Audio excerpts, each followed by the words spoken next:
محترم بھائیوں اور دوستوں، تاریخ میں کچھ ایسی سنہری داستانیں بھی ملتی ہیں جنہیں سن کر آج بھی روح مومن رقص کرنے لگتی ہیں۔ ایک ایسی بستی جہاں ظلم کے بادل اس قدر گہرے تھے کہ حق و صداقت کے سورج کی کرنیں عرصہ دراز سے وہاں نہیں پہنچی تھیں۔ اس بستی سے چند کوس کے فاصلے پر ایک گھنا جنگل تھا جہاں تنہائیوں کے ڈیرے اور سکوت کا راج تھا۔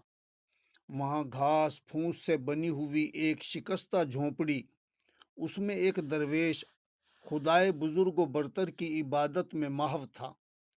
ریاضت اور فاقہ کشی نے اس کے جسم کو سکھا کر کانٹا کر دیا تھا۔ وہ جنگلی جڑی بوٹیوں پر گزارا کرتا تھا، لیکن اس کا دل ذکر الہی سے آباد تھا۔ وہ توکل کی بھٹی میں خود کو پگھلا پگھلا کر کندن بنانے میں مشغول تھا۔ بستی کے مغروروں کو کیا خبر تھی کہ یہ سوکھے بدن والا راہب ان کی ظلم کی عمارت کے لیے کڑکتی بجلی ثابت ہونے والا ہے۔ وہ عابد جس کے پاس اپنی بقا کے لیے دم توڑتی سانسوں کے سوا کچھ بھی نہیں تھا، اسے کیا معلوم تھا کہ قدرت اس کی بے بسی کو ظالموں کے خلاف چارج شیٹ بنانے والی ہے۔ ایک روز وہ عابد مراقبے کی حالت میں دنیا و ما فیہا سے بے خبر اپنے رب کی حضوری کے مزے لے رہا تھا کہ اچانک ایک چاپ نے اس کی یکسوئی میں خلل ڈالا۔ سر اٹھا کر اس نے دیکھا تو جھونپڑے میں ایک تندرست اور توانا گائے داخل ہوئی ہے۔ درویش نے اسے غیبی رزق جان کر اللہ کی ضیافت سمجھ کر ذبح کر دیا۔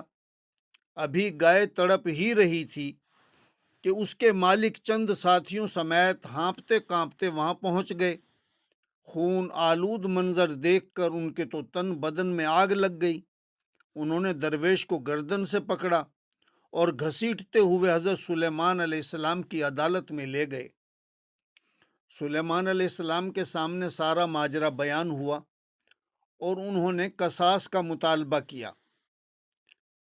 آپ نے درویش سے پوچھا تو اس نے کمال سادگی سے عرض کیا، اے اللہ کے پیارے نبی، میں مدتوں سے فاقہ کش تھا۔ جب یہ گائے خود چل کر میری کٹیا میں آئی تو میں نے اسے اللہ کی طرف سے بھیجا ہوا رزق جانا۔ بظاہر مقدمہ صاف تھا، مگر اللہ تعالیٰ کے نبی نے فرمایا کہ تم گھروں کو چلے جاؤ، اس کا فیصلہ انشاءاللہ کل سناؤں گا۔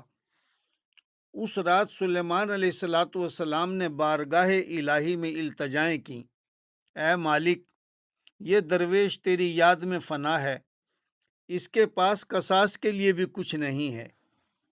میرے مولا میں کیا فیصلہ کروں، میری رہنمائی فرما۔ وہی نازل ہوئی، اے پیارے پیغمبر، ان مدعیوں سے کہو کہ اپنا دعویٰ واپس لے لیں اور پیچھے ہٹ جائیں۔ جب یہ پیغام ان کو سنایا گیا تو وہ بپھر گئے اور چلانے لگے کہ یہ کیسا انصاف ہے، ہم اپنا حق ہرگز نہیں چھوڑیں گے۔ تب دوبارہ وحی آئی اور حقائق سے پردہ اٹھا دیا گیا۔ سلیمان علیہ السلام کو اس پورے واقعہ کی خبر دے دی گئی۔ سلیمان علیہ السلام نے پورے جاہو جلال کے ساتھ فرمایا، لوگو چلو میرے ساتھ۔ آپ انہیں بستی کے قریب ایک قدیم درخت کے پاس لے گئے اور کھدائی کا حکم دیا۔ جیسے ہی زمین کا سینہ چاک ہوا، اس نے برسوں پرانا راز اگل دیا۔ وہاں سے اس عابد کے اسلاف کی ہڈیاں اور دستاویزات برآمد ہوئیں جنہوں نے سب کے ہوش اڑا دیے۔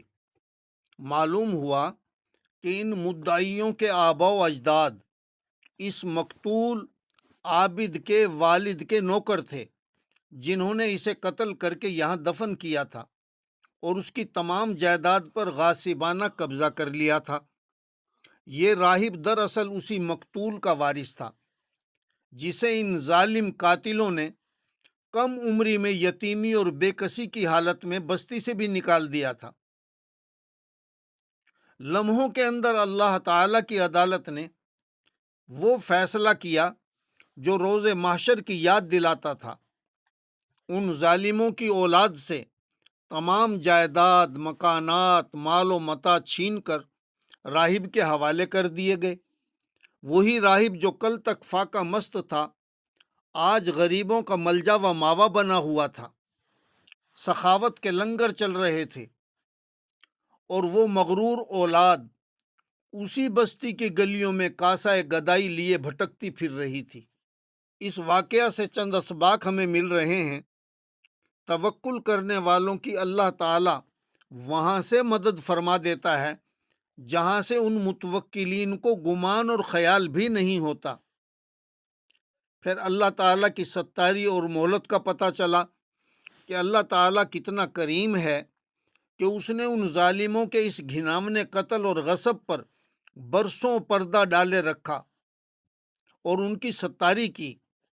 انہوں نے توبہ کی مہلت کو ضائع کیا، لیکن جب انہوں نے ظلم اور سرکشی کی انتہا کر دی اور ایک بڑی جاگیر کے ہوتے ہوئے بھی صرف ایک گائے درویش کو معاف نہ کر سکے، تو پھر قدرت نے ان کا پردہ چاک کر کے انہیں رہتی دنیا تک سامان عبرت بنا دیا۔